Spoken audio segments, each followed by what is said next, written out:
香港海洋公园现在可热闹了，2只变4只，4只变6只，不到1年的时间，就一跃成为了熊猫大户。有大家熟悉的老面孔，也有初来乍到的新面孔，还有2只养成系的港产熊猫宝宝，老中青全齐了。安安和可可一经展出，就引起了不小的轰动。2只小家伙非常活泼，公开营业的第一天，安安就可以大大方方的正对着游客吃播了。可可更厉害，直接趴在玻璃上和游客贴贴，还和梁咏琪来了个近距离互动。他们2个能如此社牛，肯定和饲养团队的尽心付出有着莫大的关系。安安和可可的颜值更是没得说了。安安随了林冰妈妈高大的身材，是标准的浓颜系大帅熊，而且他还是中心有名的越狱大王。香港人民听说后也是开心坏了，打算拿着麻袋蹲守公园门口碰碰运气。只是去的时候要多带2个人，毕竟安安1.8米的大高个，200大几十斤的体重，确实有点不好抱。可可长得很甜美，却有着小辣椒般的性格，她非常的活泼，是官方亲自认证的假小子，曾经还挑战过中心战神姚一家。他也是一个拆家毁树的小能手。随着莹莹的龙凤胎宝宝顺利出生，香港人民的腰杆都挺直了，再也不用羡慕别家晒娃了，这下自己也可以体验养成系的快乐。2只熊猫宝宝不仅随了爸爸妈妈的高颜值，还超级的活泼可爱。刚满1个月的时候，姐姐就能摆出咸蛋超人的经典动作，弟弟则会甜甜的冲着镜头 say hello。姐姐看似文静，但当弟弟路还不会走，却敢调皮的挑衅姐姐时，还是被姐姐血脉压制了。弟弟表示已老实，但下次还敢。粉粉嫩嫩的2只小团子，隔着屏幕好像都能闻到奶香味儿。园方也非常的宠他们，什么满月宴、百月宴，一样都没落下。官方开通了港宝胖搭这个社交账号，也在频繁更新2小只的动态，让喜爱他们的粉丝也可以见证他们的成长。为了让莹莹们好好坐月子，园方甚至把熊猫馆闭馆了3个多月。乐乐也成为了第1只休产假的熊猫爸爸。毕竟龙凤胎的出生，乐乐也功不可没。据说今年2月就可以跟莹莹和熊猫宝宝见面了，到时候香港海洋公园肯定会更热闹。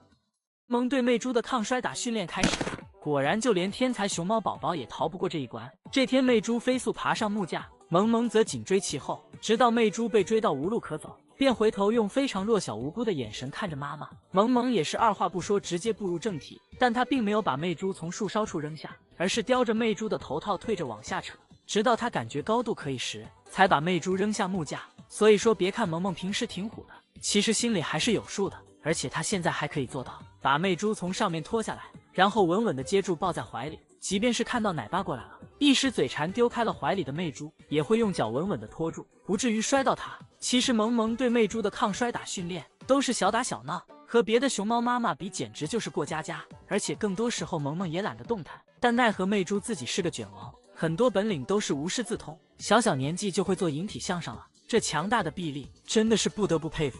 展区里的大树也是魅猪自己学会爬上去的，而且他刚满半岁就到处标记领地，还把妈妈给标记了。所以当他听到危险的声音时，他不仅没有躲起来，而是挺身而出挡在妈妈的前面。真的不敢想象，年仅半岁的魅猪就可以保护妈妈了，不知道魅猪到底还会带给大家多少惊喜。这比奶爸还高半头的小熊，就是虫洞的美少女壮士梁月。梁月非常的活泼，属于是那种熊来疯的性格。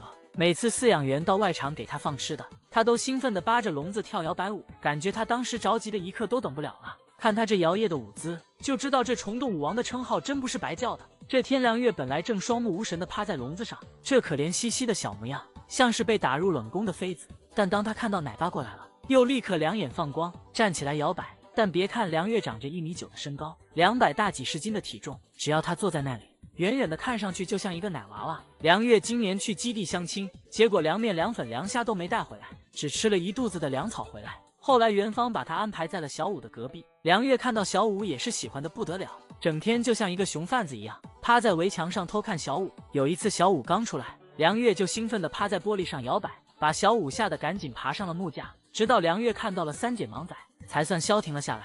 后来慢慢的小五和他熟悉了，还过来主动找六姨玩，结果梁月看到小五却害羞的走开了。所以虽然梁月长得熊高马大的有些唬人，但本质上就是一个小甜豆。在2016年亚老二生下了罕见的3胞胎，但因为其中2小只的体重太轻，都夭折了，只有胖胖的梁月活了下来。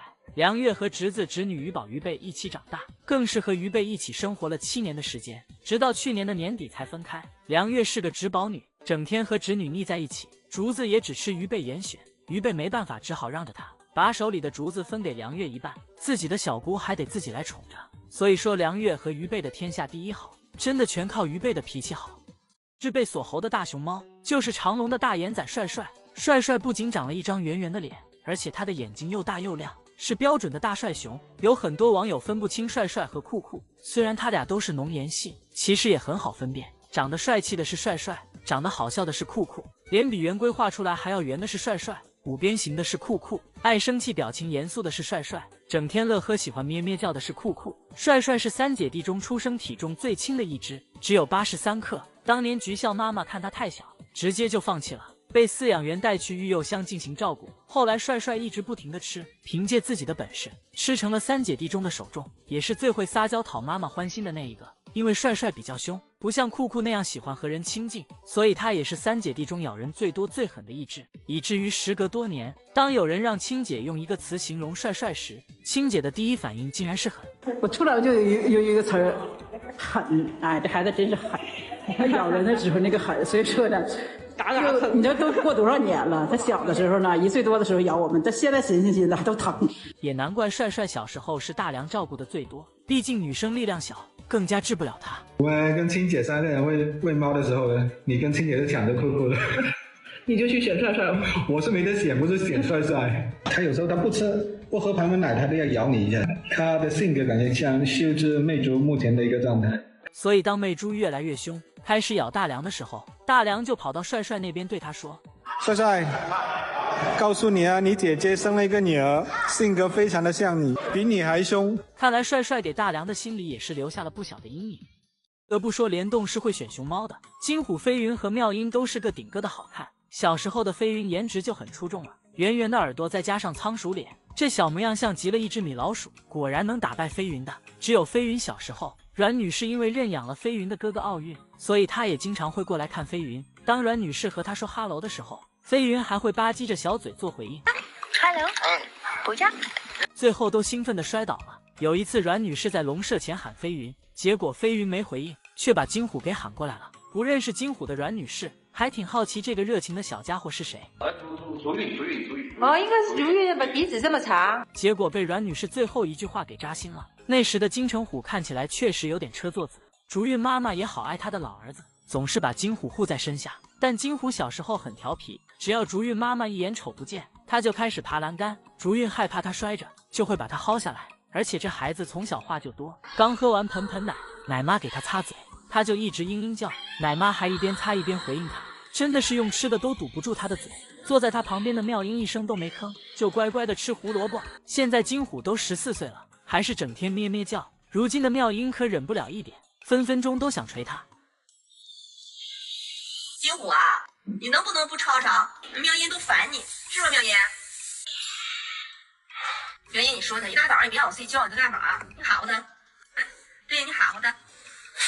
对，我是看不见你，看见你我抽死你。妙音平时虽然喜欢翻白眼瞪人，看着有些高冷，但她其实从小就特别喜欢黏着飞云，吃饭的时候也要和姐姐贴贴，有时候还会跑过来抢飞云的竹笋。飞云也不生气，就这么宠着她。3个小家伙出生时间相近，从小就生活在一起，后来又一起来了联动，他们会一起爬小卖部窗口找奶爸奶妈要吃的。3小只没分开的时候，金虎可欠了，他不是抱着飞云的脚啃，就是按着飞云打。妙音也没逃得过他的撩弦，非要把妙音从树上挤下去。后来他和飞云妙音分开了，人家2个小姑娘在一起打闹，可把他激动坏了，隔着玻璃给妙音当场外指导。大连的3宝各有各的特点，飞云甜美，妙音高冷，金虎帅气，每一只都是颜值爆表。